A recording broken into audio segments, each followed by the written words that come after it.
I'm going to go through the alphabet in Spanish, and I'd love for you to repeat after me whenever you're ready.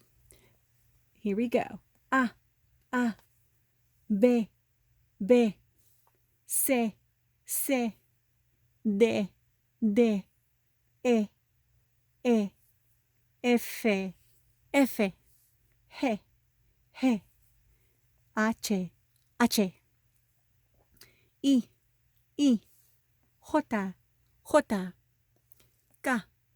K, L, L, M, M, N, N, Ñ, Ñ, O, P, P, Q, Q, R, R, S, S, T, T, U, B, B, W, W, X, X, Y, Y, that's two separate words, and I'll explain that in a minute. And Z, Z, Z.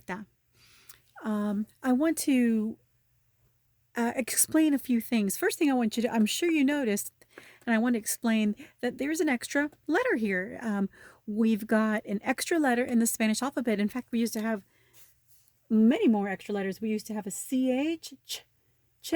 We used to have a double L. We used to have the ñ, and then we used to have a double R. And they did away with that, and they revised the Spanish alphabet. They took away the ch sound, the y sound, and the double rolling R sound, and they just left us with the ñ. So now we have the ñ with the fancy swoop over the top. That's called a tilde. Tilde, tilde. And that's all that is. It's just a little swoop on top. And that swoop helps us differentiate between the N in Spanish is N and the Ñ. N, Ñ. N, Ñ. Ñ, Ñ. Now, another thing I want to point out is the differences between the B and the V. Just like in English, B can sometimes sound like V. Doesn't B sound like V? B, V. Same thing in Spanish. B and V. So what a lot of people do to get around that is they'll call it B grande, which means big B. And what they mean is B as in boy. And if they say V corta, or which means short V, or B, sometimes you'll hear it say chica, or B pequeña. All that means, chica means small, pequeño means small. And so do you mean the big B or do you mean the small b? And that's what they say. Or I just say B and then V, and I'll just exaggerate that v, that vibration that is in the V. So normally I won't say B grande and B corta. I'll just say B, and V. Another clarification I'd like to make is in the W. In Spanish, this is called W, and doble literally means double. And W means double U. But a lot of people also refer to the W as W, and that just means doble, which is double V. W means double V. Some people refer to it as W. Some people refer to it as double V.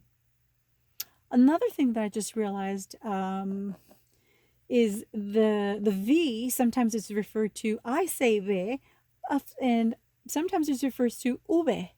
And that helps differentiate between the U and the V. I just remembered that. Another clarification I like to make is in the Y. So Y in Spanish is Y. And that literally means the Greek I. So you've got this letter, which is the letter I. In Spanish, it's I, not to be confused with the Spanish letter E. This is E, and this is I. The letter is called I. E and I. And this one is called Y, the Greek I. The Greek I. I and I griega. I will say griega nice and slowly. Griega, griega, griega.